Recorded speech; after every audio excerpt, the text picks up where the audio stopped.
నెల్లూరు జిల్లా బోగోలు మండలం కప్పరాల తెప్పలో తెల్లవారుజామున 4 గంటల నుండి కార్డన్ సెర్చ్ నిర్వహించారు. జిల్లా ఉన్నతాధికారుల ఆదేశాల మేరకు ఈ దాడులను నిర్వహించినట్లు కావలి డీఎస్పీ శ్రీధర్ తెలిపారు.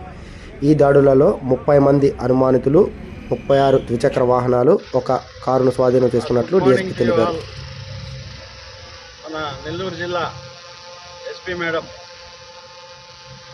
అజితా మేడం గారి ఆదేశాల ప్రకారం ఈరోజు కావలి సబ్ డివిజన్లోని పిట్రగుంట పోలీస్ స్టేషన్ పరిధిలో తిప్ప గ్రామంలో గార్డెన్ అండ్ సెర్చ్ ఆపరేషన్ చేయడం జరిగింది. ఇది ఉదయం 4 నుంచి స్టార్ట్ చేశాము. దాదాపు 7 గంటల వరకు ముగిసింది.